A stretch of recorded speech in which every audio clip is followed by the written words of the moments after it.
ಮತ್ತೊಮ್ಮೆ ತಮಗೆಲ್ಲರಿಗೂ ನಮ್ಮ ಯೂಟ್ಯೂಬ್ ಚಾನೆಲ್ ಸ್ವಾಗತವನ್ನು ಹೇಳ್ತಾ, ಪ್ರತಿ ಸಲದಂತೆ ಈ ಸಲ ಕೂಡ ನಾವು ನಿಮಗೆ ಇವತ್ತಿನ ಈ ಒಂದು ಕ್ಲಾಸ್ನಲ್ಲಿ ಕರ್ನಾಟಕ TET ಇರ್ಬೋದು, ವಿಲೇಜ್ ಅಕೌಂಟೆಂಟು, PSI ಇತ್ತೀಚೆಗೆ ಅಂದರೆ ನಿನ್ನೆನೇ ಒಂದು ಅಧಿಸೂಚನೆ ಹೊರಡಿಸಿರೋ ಹಾಗೆ ನಿನ್ನೆ ಯಾವುದು ಅಧಿಸೂಚನೆ ಬಿಟ್ಟಿದ್ದಾರೆ ಅಂದರೆ FD ಎಕ್ಸಾಮ್ ಇದೆಯಲ್ಲ, ಸೊ ಅದರ ಒಂದು ಕೂಡ ಒಂದು ಅಧಿಸೂಚನೆ ಬಿಟ್ಟಿದ್ದಾರೆ. ಸೊ ಆ ಒಂದು ಎಕ್ಸಾಮ್ಗೆ ಯೂಸ್ಫುಲ್ ಆಗ್ತಕ್ಕಂಥ ಈ ಒಂದು ಸೈನ್ಸ್ ಅಂದರೆ ಸಾಮಾನ್ಯ ವಿಜ್ಞಾನ ಆಗಿರ್ಬೋದು ಅಥವಾ ಸೈನ್ಸ್ ಆ್ಯಂಡ್ ಟೆಕ್ನಾಲಜಿ ಆಗಿರ್ಬೋದು, ಸೊ ಆ ವಿಷಯಕ್ಕೆ ಸಂಬಂಧಪಟ್ಟಿರ್ತಕ್ಕಂಥ ಪ್ರಮುಖ ಪ್ರಶ್ನೋತ್ತರಗಳ ಸರಣಿಗಳನ್ನು ನಾವು ನಮ್ಮ ಚಾನಲ್ನಲ್ಲಿ ನಿಮಗೆ ಟೋಟಲ್ ಆಗಿ ಫ್ರೀ ಆಫ್ ಕಾಸ್ಟ್ನಲ್ಲಿ ಕೊಡ್ತಾ ಇದ್ದೀವಿ. ಸೊ ಯಾರ್ಯಾರು ಆ ಎಕ್ಸಾಮ್ನ ಪ್ರಿಪ್ರೇಷನ್ ಮಾಡ್ತಾ ಇದ್ರು, Karnataka TET, GPSTR, HSTR, FDA, PSI, so ಈ ಥರ ಯಾರ್ಯಾರು ತಯಾರು ಮಾಡ್ತಾ ಇದ್ರು, ಎಕ್ಸಾಮ್ ಪ್ರಿಪ್ರೇಷನ್ ಮಾಡ್ತಾ ಇದ್ರು, ಸೊ ಅವರಿಗೋಸ್ಕರನೇ ಈ ಒಂದು ವಿಡಿಯೋ ಟೋಟಲ್ ಆಗಿ ಫ್ರೀ ಆಫ್ ಕಾಸ್ಟ್ನಲ್ಲಿ ಕೊಡ್ತಾ ಇದ್ದೀವಿ. ನಿಮಗೇನಾದರೂ ವಿಡಿಯೋ ಇಷ್ಟ ಆಗಿದ್ರೆ ಚಾನಲ್ ಸಬ್ಸ್ಕ್ರೈಬ್ ಮಾಡಿ ಮತ್ತು ನಿಮ್ಮ ಫ್ರೆಂಡ್ಸ್ ಕೂಡ ಶೇರ್ ಮಾಡಿ. ಈಗಾಗಲೇ 5 ಚಾಪ್ಟರ್ ಒಂದು ಪ್ರಮುಖ ಪ್ರಶ್ನೋತ್ತರಗಳನ್ನು ಈಗಾಗಲೇ ಕೊಟ್ಟಿದ್ದೀವಿ. ಸೊ ಇವತ್ತಿನ ಈ ಒಂದು ಕ್ಲಾಸ್ನಲ್ಲಿ ನಾವು ಏನು ಕೊಡ್ತೀವಪ್ಪ ಅಂದರೆ ನಿಮಗೆ ಚಾಪ್ಟರ್ ನಂಬರ್ 6 ದಹನ ಕ್ರಿಯೆ ಮತ್ತು ಇಂಧನಗಳು, ಇದರ ಬಗ್ಗೆ ಒಂದು ಚಾಪ್ಟರ್ ಇದೆ. ಸೊ ಈ ಒಂದು ಚಾಪ್ಟರ್ನಲ್ಲಿ ಬರ್ತಕ್ಕಂಥ ದಹನ ಕ್ರಿಯೆ ಅಂದ್ರೇನು, ದಹನ ಕ್ರಿಯೆಯಲ್ಲಿ ಎಷ್ಟು ವಿಭಾಗಗಳಿವೆ, ಯಾವ ಇಂಧನಗಳನ್ನ ಯೂಸ್ ಮಾಡ್ತಾರೆ, ಸೊ ಅದರ ಒಂದು ಕುರಿತಂತೆ ಇವತ್ತಿನ ಕ್ಲಾಸ್ನಲ್ಲಿ ನಾವು ಚರ್ಚೆಯನ್ನು ಮಾಡ್ತಾ ಇದ್ವಿ. ಇನ್ನೊಂದು ವಿಷಯ ಹೇಳ್ಬೇಕಂದ್ರೆ ಟೋಟಲ್ ಆಗಿ ನಮ್ಮ ಕ್ಲಾಸು ಟೋಟಲ್ ಆಗಿ ಫ್ರೀ ಆಫ್ ಕಾಸ್ಟ್ ಇದೆ. ನೋಡಿ ಇಲ್ಲಿ ಸ್ಕ್ರೀನ್ ಮೇಲೆ ನಿಮ್ಗೆ ಕಾಣಿಸ್ತಿರ್ಬೋದು. ಟೋಟಲ್ ನಮ್ಮ ಕ್ಲಾಸ್ ಫ್ರೀ ಆಫ್ ಇದೆ. ಕರ್ನಾಟಕ TET ಇರ್ಬೋದು, GPSTR, HSTR ಬಿಟ್ಟರೆ ಇತ್ತೀಚೆಗೆ ಅಧಿಸೂಚನೆ ಹೊರಡಿಸ್ತಕ್ಕಂಥ ವಿಲೇಜ್ ಅಕೌಂಟೆಂಟು, PSI ಮತ್ತು FD ಆ ಎಕ್ಸಾಮ್ದವ್ರಿಗೂ ಕೂಡ ಇದು ಯೂಸ್ಫುಲ್ ಆಗ್ತಕ್ಕಂಥ ವಿಡಿಯೋನೇ. ಯಾಕಂದರೆ ವಿಜ್ಞಾನ ಅಂದ ಕೂಡಲೇ ಎಲ್ಲರಿಗೂ ಬರೋದೇ ಅದು ಸಾಮಾನ್ಯ ವಿಜ್ಞಾನ. ಸೊ ನಾವು ನಿಮಗೆ ಕವರ್ ಮಾಡ್ತಾ ಇರೋದು ಈ ವಿಜ್ಞಾನ ವಿಷಯ ಅಂದ ಕೂಡಲೇ ಇದು ಎಲ್ಲರಿಗೂ ಸಂಬಂಧಪಟ್ಟಿದ್ದೆ. ಸೊ ಎಲ್ಲರಿಗೂ ಕಾಮನ್ ಆಗಿ ಕೇಳತಕ್ಕಂಥ ಒಂದು ಪ್ರಶ್ನೋತ್ತರಗಳನ್ನ ನಾವು ಆಯ್ಕೆ ಮಾಡಿ ನಿಮಗೆ ಆ ಒಂದು ಸೀರೀಸ್ನ ಕೊಡ್ತಾ ಇದ್ದೀವಿ, ಹೌದಾ? ಸೊ ಹೀಗಾಗಿ ಯಾರ್ಯಾರು ತಯಾರು ಮಾಡ್ತಾಯಿದ್ರು ಅವರೆಲ್ಲರೂ ಈ ನಮ್ಮ ವಿಡಿಯೋಸ್ನ ನೋಡಿದ್ರೆ ಸಾಕು, ನಿಮಗೆ ಅದರ ಒಂದು ಉಪಯೋಗ ಜಾಸ್ತಿ ಆಗುತ್ತೆ, ಹೌದಾ? ಓಕೆ, ಇನ್ನು ಚಾಪ್ಟರ್ ಕಡೆ ಬರೋಣ. ಸೊ ಈ ಒಂದು ದಹನ ಕ್ರಿಯೆ ಮತ್ತು ಇಂಧನಗಳ ಕುರಿತಂತೆ ಏನು ಇಂಪಾರ್ಟೆಂಟ್ ಕ್ವಶನ್ಗಳಿದಾವಲ್ಲ, ಸೊ ಅದ್ರ ಬಗ್ಗೆ ನಾವೀಗ ಚರ್ಚೆ ಮಾಡೋಣ. ಫಸ್ಟ್ ಒಂದು ಕ್ವಶನ್ ನೋಡಿ. ಫಸ್ಟ್ ಕ್ವಶನ್ ಏನು ಹೇಳ್ತಾರೆ, ಕೆಳಗಿನವುಗಳಲ್ಲಿ ಯಾವುದು ಅಕಾರ್ಬೋನಿಕ್ ಇಂಧನ? ನೋಡಿ, ಅಕಾರ್ಬೋನಿಕ್ ಇಂಧನ ಯಾವುದು ಅಂತ ಕೇಳಿದ್ದಾರೆ ಅವರು. ನಿಮ್ಗೆ ಗೊತ್ತಿರೋ ಹಾಗೆ ಅಕಾರ್ಬೋನಿಕ್ ಅಂದ್ರೇನು ನಿಮ್ಗೆ ಫಸ್ಟ್ ಆಫ್ ಆಲ್ ಗೊತ್ತಿರಬೇಕು. ಆಮೇಲೆ ಕಾರ್ಬೋನಿಕ್ ಅಂದ್ರೇನು ಅದು ಕೂಡ ನಿಮ್ಗೆ ಗೊತ್ತಿರಬೇಕು. ಸೊ ನಿಮಗೇನಾದರೂ ಕಾರ್ಬೋನಿಕ್ ಅಂದ್ರೇನು ಮತ್ತು ಅಕಾರ್ಬೋನಿಕ್ ಅಂದ್ರೇನು ನಿಮಗೇನಾದ್ರೂ ಗೊತ್ತಿದ್ರೆ ನೀವು ಇದನ್ನ ಸಾಲ್ವ್ ಮಾಡ್ತೀರಾ. ಅಕಾರ್ಬೋನಿಕ್ ಅಂದ್ರೆ ಏನು ಹೇಳಿ? ಆ ಇಂಧನಗಳಲ್ಲಿ ಯಾವುದೇ ರೀತಿಯ ಒಂದು ಕಾರ್ಬನ್ ಇರಬಾರ್ದು. ಸೊ ಅವೆಲ್ಲವುಗಳನ್ನ ನಾವೇನಂತೀವಿ ಅಂದರೆ ಅಕಾರ್ಬೋನಿಕ್ ಇಂಧನ ಅಂತ ಕರಿತೀವಿ. ಹಾಗಾದರೆ ಕಾರ್ಬನ್ ಇರಲಾರದ ಯಾವ ಒಂದು ಇಂಧನ ಕೆಳಗಡೆ ನಿಮ್ಗೆ ಕಾಣಿಸುತ್ತೆ? ನೋಡಿ, ಪೆಟ್ರೋಲ್ ಇದೆಯಾ, ಇದರಲ್ಲಿ ಕೂಡ ಕಾರ್ಬನ್ ಇರ್ತಾ ಇದೆ, ಸುಟ್ಟಾಗ ಹೊಗೆ ಬರುತ್ತೆ, ಬ್ಲ್ಯಾಕ್ ಕಲರ್ ಹೊಗೆ ಬರುತ್ತೆ. ಅಂದರೆ ಯಾವುದರಲ್ಲಿ ಬ್ಲ್ಯಾಕ್ ಕಲರ್ ಹೊಗೆ ಬರುತ್ತೆ, ಆ ಪ್ರತಿ ಒಂದರಲ್ಲಿ ಕಾರ್ಬನ್ ಇರುತ್ತೆ ಅಂತ ನಮಗೆ ಗೊತ್ತಾಗುತ್ತಾ, ಹೌದಲ್ವಾ? ಸೊ ಹೀಗಾಗಿ ಈ ಪೆಟ್ರೋಲ್ ಕೂಡ ಏನಿದೆ, ಇದು ಕಾರ್ಬೋನಿಕ್ ಇಂಧನ. ಡೀಸೆಲು, ಆಮೇಲೆ ಸೀಮೆಎಣ್ಣೆ, ಸೊ ಈ ಮೂರನ್ನ ನೀವು ನೋಡಿದ್ರೆ ಈ ಮೂರು ಏನಿದೆ ಇವೆಲ್ಲ ಕಾರ್ಬೋನಿಕ್ಗಳ ಒಂದು ಇಂಧನ ಇದೆ. ಸೊ ಇವು ಮೂರು ಅಂತೂ ಆಗೋಕ್ಕೆ ಸಾಧ್ಯನೇ ಇಲ್ಲ. ಸೊ ಹೀಗಾಗಿ ಈ ಪ್ರಶ್ನೆ ಉತ್ತರ ಏನಪ್ಪ ಅಂದರೆ, ಪ್ರಶ್ನೆ ಉತ್ತರ ಏನಾಗಾದರೆ ಹೈಡ್ರೋಜನ್ ಅನಿಲ, ಇದರಲ್ಲಿ ಯಾವುದೇ ರೀತಿ ಕಾರ್ಬನ್ಗಳು ಇರಲ್ಲ. ಸೊ ಇದನ್ನು ನಾವೇನಂತೀವಿ ಅಂದರೆ ಅಕಾರ್ಬೋನಿಕ್ ಇಂಧನ ಅಂತ ಕರಿತೀವಿ, ಹೌದಾ? ಓಕೆ, ಇನ್ನು ಎರಡನೇ ಪ್ರಶ್ನೆ ನೋಡಿ.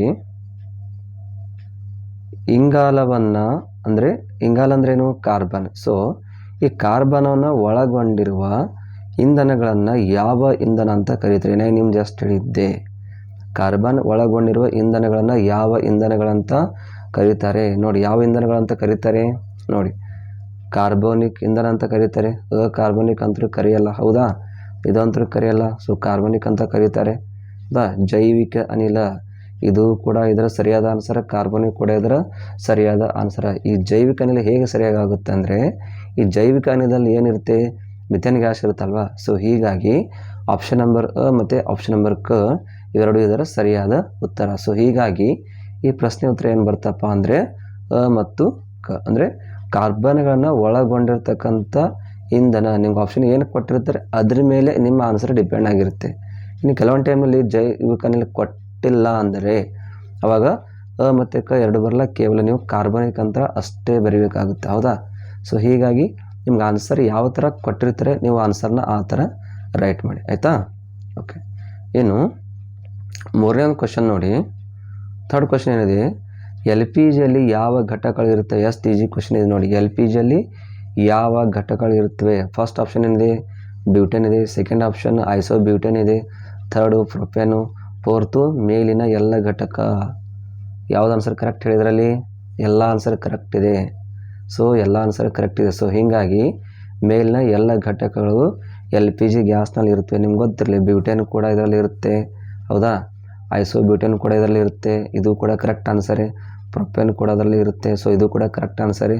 ಮೇಲಿನ ಎಲ್ಲ ಘಟಕಗಳು ಅಂದರೆ ಆಪ್ಷನ್ ಡ ಇದರ ಒಂದು ಸರಿಯಾದ ಉತ್ತರ. ಸೊ ಈ ಥರ ನಿಮಗಲ್ಲಿ ಕ್ವಶನ್ ಯಾವ ರೀತಿ ಕೊಟ್ಟಿರ್ತಾರೆ ಆ ರೀತಿ ನೀವು ಆನ್ಸರ್ನ ಚಾಯ್ಸ್ ಮಾಡಿ. ಓಕೆ. ಇನ್ನು ನಾಲ್ಕನೇ ಕ್ವಶನ್ ನೋಡಿ. ನಾಲ್ಕನೇ ಕ್ವಶನ್ ಏನು ಹೇಳ್ತಾರೆ?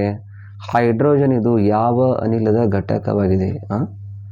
ಹೈಡ್ರೋಜನ್ ಇದು ಯಾವ ಅನಿಲದ ಘಟಕ? ಯಾವ ಒಂದು ಅನಿಲದ ಘಟಕ ಹೈಡ್ರೋಜನ್ನು?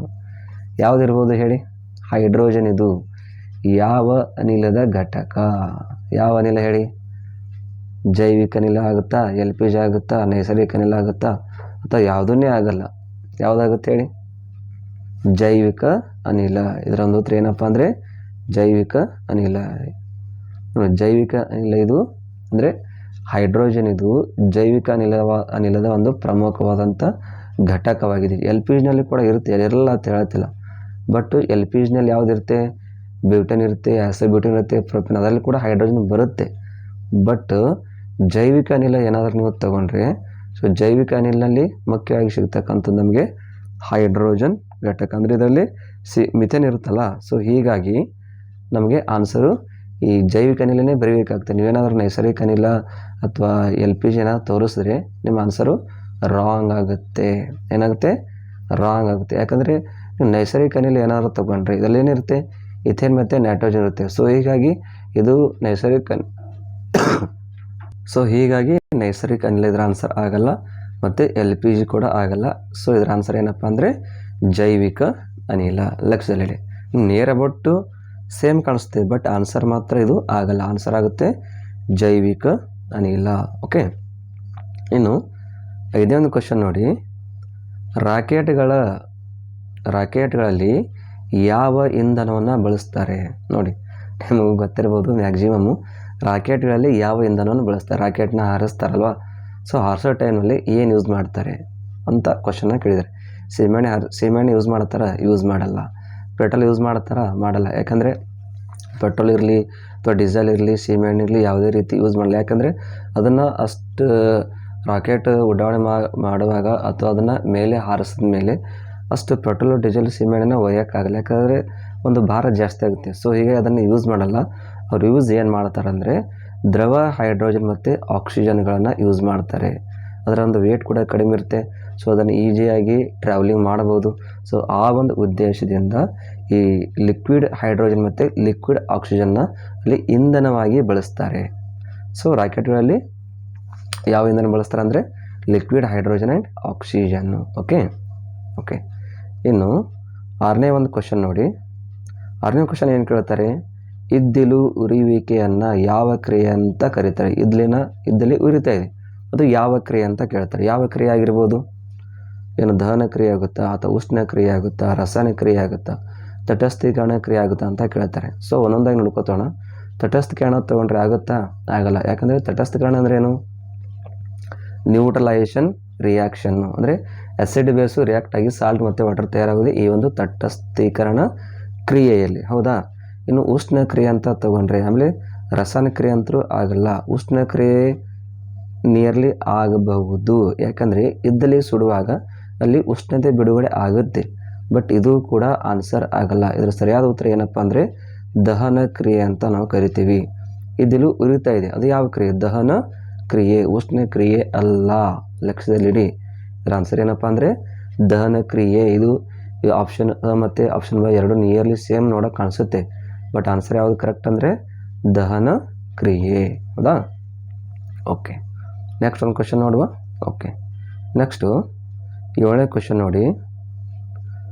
ನಿಮ್ಮ ಮನೆಯಲ್ಲಿ L P G gas cylinder ಇರುತ್ತಲ್ವಾ? So L P G gas cylinder weight ಎಷ್ಟು ಇರುತ್ತೆ? ನಿಯರ್ ಅಬೌಟು 14.2 ಕಿಲೋಗ್ರಾಮ್, ಇಲ್ಲಾಂದರೆ 14.5 ಇರುತ್ತೆ, ಹೌದಾ? ಸೊ ಆ ಒಂದು ಸಿಲಿಂಡರ್ ಗ್ಯಾಸ್ನ ನೀವೇನಾದರೂ ನಿಮ್ಮ ಮನೆಯಲ್ಲಿ ಯೂಸ್ ಮಾಡಿದಾಗ ಪೂರ್ತಿಯಾಗಿ ಯೂಸ್ ಮಾಡ್ತೀರ. ಸೊ ಪೂರ್ತಿಯಾಗಿ ಯೂಸ್ ಮಾಡಿದಾಗ ಎಷ್ಟು ಕ್ಯಾಲ್ರಿ ಉಷ್ಣತೆ ಸಿಗುತ್ತೆ ಅಂತ ಕೇಳ್ತಾರೆ. ಎಲ್ ಪಿ ಜಿ ಗ್ಯಾಸ್ನಿಂದ ಎಷ್ಟು ಕ್ಯಾಲ್ರಿ ಉಷ್ಣತೆ ಸಿಗುತ್ತೆ, ಎಷ್ಟು ಬರ್ನ್ ಮಾಡಿದಾಗ ಒಂದು ಗ್ಯಾಸ್ ಹಾಕಿ ಪೂರ್ಣ ಬರ್ನ್ ಮಾಡಿದಾಗ ಯೂಸ್ ಮಾಡ್ತಿರಲ್ಲ ಮನೆಯಲ್ಲಿ. ಸೊ ಅವಾಗ ಎಷ್ಟು ನಮಗೆ ಕ್ಯಾಲ್ರಿ ಎನರ್ಜಿ ಸಿಗುತ್ತೆ ಅಂತ ಕ್ವಶನ್ ಕೇಳಿದರೆ ಎಷ್ಟು ಸಿಗ್ಬೋದು ಅಂದಾಜು ಗೊತ್ತಿದೆಯಾ ಯಾರಿಗಾದರೂ? ಇಲ್ಲ, ಆದರೂ ಹೇಳ್ತೀನಿ ಕೇಳಿ. ಸೊ ಫಸ್ಟ್ ಒಂದೇದು ಆನ್ಸರ್ ಏನಿದೆ, 25 ಕಿಲೋ ಜೂಲ್ ಪರ್ ಗ್ರಾಮ್ ಅಂತ ಇದೆ. 25 ಕಿಲೋ ಜೂಲ್ ಸಿಗುತ್ತೆ. ಇದು ಅದಕ್ಕೆ ಸಿಗುತ್ತೆ, ಯಾವಾಗ ನಾವು ಕಲ್ಲಿದ್ದಲಿಯನ್ನು ಬರ್ನ್ ಮಾಡ್ತೀವಿ ಅವಾಗ ಸಿಗೋದೇ ಈ 25 ಕಿಲೋ ಜೂಲ್ ಪರ್ ಗ್ರಾಮು. ಇನ್ನು 40 ಕಿಲೋ ಜೂಲ್ ಪರ್ ಗ್ರಾಮ್ ಎದಕ್ಕೆ ಸಿಗುತ್ತೆ ಅಂದರೆ, ಇದಕ್ಕೆ ಸಿಗುತ್ತೆ ಜೈವಿಕ ನಿಲವನ್ನು ಏನಾದರೂ ನಾವು ಬರ್ನ್ ಮಾಡಿದ್ರೆ ಅವಾಗ ನಮ್ಗೆ ಸಿಗೋದೆ ಈ 40 ಕಿಲೋ ಜೂಲ್ ಪರ್ ಗ್ರಾಮು. ಇನ್ನು 48 ಕೊಟ್ಟಿದ್ರಲ್ಲಿ 48 ತೊಗೊಂಡ್ರೆ ಇದಕ್ಕೆ ಸಿಗುತ್ತೆ ಅಂದರೆ ಸೀಮೆ ಎಣ್ಣೆ ಏನಾದರೂ ನಾವು ಬರ್ನ್ ಮಾಡಿದ್ರೆ ಅವಾಗ ನಮಗೆ ಸಿಗೋದೇನು 48 ಕಿಲೋ ಜೂಲ್. ಇನ್ನು ಉಳಿದ 55 ಕಿಲೋ ಜೂಲ್ ಪರ್ ಗ್ರಾಮ್ ಏನಿರುತ್ತಲ್ಲ, ಸೊ ಇದೇ ನಮಗೆ ಸಿಗೋದು. ಅದಕ್ಕೆ ಇದು ಎಲ್ ಪಿ ಜಿ ಗ್ಯಾಸ್ ಅಂದರೆ 14.2 ಕಿಲೋ ಗ್ರಾಮ್ ಇರ್ತಕ್ಕಂಥ ಒಂದು ನಾವು ಎಲ್ ಪಿ ಜಿ ಗ್ಯಾಸ್ನ ನಮ್ಮ ಮನೇಲಿ ಯೂಸ್ ಮಾಡಿದಾಗ ಸಿಗೋ ಎನರ್ಜಿ ಎಷ್ಟಪ್ಪ ಅಂದರೆ ಉಷ್ಣತೆ ಎಷ್ಟು ನಮಗೆ ಉಷ್ಣತೆ ಅದರಿಂದ ಸಿಗುತ್ತೆ. ಇದು ಅದರ ಸರಿಯಾದ ಆನ್ಸರು. ಲಕ್ಷದಲ್ಲಿ 25 ಸಿಗುತ್ತೆ. ಕಲ್ಲಿದ್ದಲಿ ಸಂಬಂಧ ಎಷ್ಟು ಸಿಗುತ್ತೆ 25. 40 ಅದಕ್ಕೆ ಸಿಗುತ್ತೆ ಅಂದರೆ ಜೈವಿಕ ಅನಿಲ. 48 ಅದಕ್ಕೆ ಸಿಗುತ್ತೆ ಅಂದರೆ ಸೀಮೆ ಎಣ್ಣೆ. 55 ಅದಕ್ಕೆ ಸಿಗುತ್ತಪ್ಪ ಅಂದರೆ ಆನ್ಸರು ಅದಕ್ಕೆ ಈ ಒಂದು ಎಲ್ ಪಿ ಜಿ ಗ್ಯಾಸಿಗೆ. ಹೌದಾ? ಇದನ್ನು ಲಕ್ಷದಲ್ಲಿ ಇವು ಕೂಡ ನಿಮ್ಗೆ ಗೊತ್ತಿರಬೇಕು. 25 ಅದಕ್ಕೆ ಸಿಗುತ್ತೆ, 40 ಅದಕ್ಕೆ ಸಿಗುತ್ತೆ, 48 ಎದಕ್ಕೆ ಸಿಗುತ್ತೆ, 55 ಕಿಲೋ ಜೂಲ್ ಪರ್ ಗ್ರಾಮ್ ಎದಕ್ಕೆ ಸಿಗುತ್ತೆ, ಇವೆಲ್ಲ ನಿಮ್ಗೆ ಗೊತ್ತಿರಲೇಬೇಕು. ಸೊ ಇದ್ದಾಗ ನೀವು ಇದನ್ನು ಸಾಲ್ವ್ ಮಾಡ್ತೀರ. ಹೌದಾ? ನೋಡಿ, ನೆಕ್ಸ್ಟ್ ಒಂದು ಕ್ವಶನ್ ಏನು ಕೊಟ್ಟಿರ್ತಾರೆ ಅವರು, ದಹನ ಕ್ರಿಯೆ ಎಂದರೆ ಯಾವುದರ ಜೊತೆ ಸಂಯೋಜನೆ? ದಹನ ಕ್ರಿಯೆ ಅಂದ್ರೇನು? ಒಂದು ಬರ್ನ್ ಮಾಡೋದಂದರೆ ಯಾವ ಒಂದು ಬೇರೆ ಮಾಲಿಕ್ಯೂಲ್ ಜೊತೆ ನಾವು ಅದನ್ನು ಬರ್ನ್ ಮಾಡ್ತೀವಿ ಅಂತ ಕೇಳಿದ್ದಾರೆ. ಹೌದಾ? ಸೊ ಆನ್ಸರ್ ಏನು ಕೊಟ್ಟಾರೆ ನೋಡಿ, ನೈಟ್ರೋಜನ್ ಇದೆ, ಹೈಡ್ರೋಜನ್ ಇದೆ, ಹೀಲಿಯಮ್ ಇದೆ, ಆಮೇಲೆ ಆಕ್ಸಿಜನ್ ಇದೆ. ಒಟ್ಟು ಸೊ 2 ಇದು ಜಾಸ್ತಿ ದೂರವಾಗಿದೆ ಇರಲಿ. ಸೊ ಆಕ್ಸಿಜನ್ ಇದೆ. ಸೊ ಔಟ್ ಆಫ್ 4 ಯಾವುದ್ರ ಜೊತೆ ನಾವು ದಹನ ಕ್ರಿಯೆ ಸಂಯೋಜನೆ ಆಗುತ್ತೆ ಅಂತ ಕೇಳಿದರೆ ಆನ್ಸರ್ ನಿಮ್ಗೆ ಗೊತ್ತಿರಲಿ, ಆಕ್ಸಿಜನ್ ಜೊತೆ ಸಂಯೋಜನೆ ಆದಾಗ ಮಾತ್ರ ಒಂದು ದಹನ ಕ್ರಿಯೆಯಲ್ಲಿ ನಡೀತಾ ಇರುತ್ತೆ. ಸೊ ಹೀಗಾಗಿ ಇದರ ಒಂದು ಕರೆಕ್ಟ್ ಆನ್ಸರ್ ಏನಪ್ಪ ಅಂದರೆ ಆಕ್ಸಿಜನು. ಹೈಡ್ರೋಜನ್, ಹೀಲಿಯಮ್ ಮತ್ತು ನೈಟ್ರೋಜನ್ ಯೂಸ್ ಆಗಲ್ಲ. ಆಯಿತಾ? ಓಕೆ. ಇನ್ನು 9th ಒಂದು ಕ್ವಶನ್ ನೋಡಿದ್ರೆ, ಗಾಳಿಯಲ್ಲಿ ಬಿಳಿ ರಂಜಕ ಉರಿತಾ ಇರುತ್ತೆ. ಹೌದಾ? ಸೊ ಈ ರಂಜಕ ಯಾವ ಪ್ರಕಾರದ ದಹನವಾಗಿದೆ? ನೋಡಿ, ಬಿಳಿ ರಂಜಕ ತೆರೆದಿಟ್ಟರೆ ಎನ್ವೈರ್ಮೆಂಟ್ನಲ್ಲಿ ಅದು ಬೇಗನೆ ಏನೋ ಆಗುತ್ತೆ, ಬೆಂಕಿ ಹತ್ಕೊಂಡು ಉರಿಯೋಕ್ಕೆ ಸ್ಟಾರ್ಟ್ ಆಗುತ್ತೆ ಅಲ್ವಾ? ಸೊ ಅದು ಯಾವ ಒಂದು ರೀತಿಯ ಪ್ರಕಾರದ ದಹನ ಅಂತ ಕೇಳ್ತಾರೆ. ಯಾವ ರೀತಿಯ ಒಂದು ದಹನ ಗೆಸ್ ಮಾಡಿ ಅಂದಾಜು. ಮಂದ ದಹನ ಆಗುತ್ತಾ? ಇಲ್ಲ. ತೀವ್ರ ದಹನ ಆಗುತ್ತಾ? ಇಲ್ಲ. ಸ್ಫೋಟ ಆಗುತ್ತಾ? ಸ್ಫೋಟ ಅಂತೂ ಆಗೋಕ್ಕೆ ಸಾಧ್ಯನೇ ಇಲ್ಲ. ಇದೊಂದು ಆನ್ಸರ್ ಏನಪ್ಪ ಅಂದರೆ ತಂತಾನೆ ದಹನ ಅಂತ ಕರಿತೀವಿ. ತಂತಾನೆ ದಹನ ಅಂದರೆ ಸ್ಪಾಂಟ್ಯಾನಿಯಸ್ ಪ್ರೊಸೆಸ್ಸಲ್ಲಿ ನಡೀತಾ ಇರುತ್ತೆ. ನೀವು ಇನ್ನೊಂದು ಆನ್ಸರ್ ಗೆಸ್ ಮಾಡಿರ್ಬೋದು, ಯಾವುದಂದರೆ ಈ ಒಂದು ತೀವ್ರವಾದ ದಹನ ಕೂಡ ನೀವು ಗೆಸ್ ಮಾಡಿರ್ತೀರ. ಹೌದಾ? ಸ್ಫೋಟ ಅಂತೂ ಆಗಲ್ಲ, ಮಂದ ದಹನ ಅಂತೂ ಆಗಲ್ಲ, ತೀವ್ರ ದಹನ ಇಲ್ಲಾಂದರೆ ತಂತಾನೆ ದಹನ. ಸೊ ಎರಡೂ ಗ್ಯಾಸ್ ಮಾಡಿರ್ತೀರಿ, ನನಗೆ ಗೊತ್ತು. ಹೌದಾ? ಸೊ ಹೀಗಾಗಿ ಇದರ ಆನ್ಸರ್ ಏನಪ್ಪ ಅಂದರೆ ತಂತಾನೆ ದಹನ ಇದರ ಒಂದು ಸರಿಯಾದ ಆನ್ಸರ್. ಇನ್ನು ಲಾಸ್ಟ್ ಒಂದು ಕ್ವಶನ್ ಇದೆ, ಇಂಧನಗಳು ಎಷ್ಟು ಸ್ಥಿತಿಯಲ್ಲಿ ಸಿಗುತ್ತವೆ? ಇಂಧನಗಳು ಯಾವುದೇ ಒಂದು ಫ್ಯೂಯಲ್ಸ್ ಇದ್ದರೆ ಎಷ್ಟು ಸ್ಥಿತಿಯಲ್ಲಿ ಸಿಗುತ್ತೆ ಅಂತ ಕೇಳ್ತಾರೆ. ಇಂಧನಗಳು ಎಷ್ಟು ಸ್ಥಿತಿಯಲ್ಲಿ ಸಿಗುತ್ತೆ ಅಂದರೆ ನಿಮಗೆಲ್ಲ ಆಲ್ರೆಡಿ ಗೊತ್ತಿದೆ.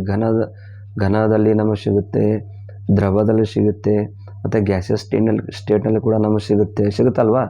ಸೊ ಹೀಗಾಗಿ ಇದರೊಂದು ಆನ್ಸರ್ ಏನಪ್ಪ ಅಂದರೆ ಮೇಲಿನ ಎಲ್ಲ ಸ್ಥಿತಿಗಳಲ್ಲಿ ಇಂಧನಗಳು ಸಿಗುತ್ತೆ. ಅಂದರೆ ಘನ, ದ್ರವ ಮತ್ತು ವಾಯು ಈ 3 ಸ್ಟೇಟ್ನಲ್ಲಿ ನಮಗೆ ಏನು ಇಂಧನಗಳು ಸಿಗುತ್ತಾ ಇರುತ್ತವೆ. ಹೌದಾ? ಓಕೆ. ಸೊ ಈ ರೀತಿಯಾಗಿ ಈ ಒಂದು ದಹನ ಕ್ರಿಯೆ ಮತ್ತು ಇಂಧನಗಳು ಈ ಚಾಪ್ಟರ್ ಸಂಬಂಧಪಟ್ಟಂಗೆ ಮೋಸ್ಟ್ ಇಂಪಾರ್ಟೆಂಟ್ MCQ ಕ್ವಶನ್ಗಳು ಇರುತ್ತವೆ. ಸೊ ಇದನ್ನು ನಿಮಗೇನೋ ಅರ್ಥ ಆಗಿಲ್ಲ ಅಂದರೆ ಮತ್ತೆ ರಿಪೀಟ್ ಆಗಿ ನೋಡಿ. ಓಕೆ. ಮತ್ತು ನಾವು ಮುಂದಿನ ಒಂದು ಕ್ಲಾಸ್ನಲ್ಲಿ ಸಿಗುತ್ತೀವಿ. ಸೊ ನಿಮ್ಮ ಫ್ರೆಂಡ್ಸ್ ಕೂಡ ಹೇಳಿ, ನಮ್ಮ ಟೋಟಲಾಗಿ free of cost classes video ನಿಮಗೆ ಅವೈಲೇಬಲ್ ಮಾಡಿ ಕೊಡ್ತಾ ಇದ್ದೀವಿ. ಯೂಟ್ಯೂಬ್ನಲ್ಲಿ ಯಾರೂ ಕೊಡೋಲ್ಲ, ಇಲ್ಲಿವರೆಗೆ ಕೊಟ್ಟಿಲ್ಲ ಕೂಡ. ಸೊ ನಾವು ನಿಮಗೆ ಅವೈಲೇಬಲ್ ಮಾಡಿ ಕೊಡ್ತಾ ಇದ್ದೀವಿ. ನಿಮ್ಮ ಫ್ರೆಂಡ್ಸ್ ಯಾರಾದರೆ ಅವ್ರಿಗೆ ಕೂಡ ಶೇರ್ ಮಾಡಿ. ಮತ್ತು ವಿಡಿಯೋ ನಿಮ್ಗೆ ಲೈಕ್ ಏನಾದರೂ ಆಗಿದ್ದರೆ ಒಂದು ಲೈಕ್ ಕೊಡಿ ಸಾಕು. ಓಕೆ, ಮತ್ತೆ ಮುಂದಿನ ವಿಡಿಯೋಲಿ ಸಿಗ್ತೀವಿ. ಅಲ್ಲಿವರೆಗೂ ನಮಸ್ತೆ, ಥ್ಯಾಂಕ್ ಯು.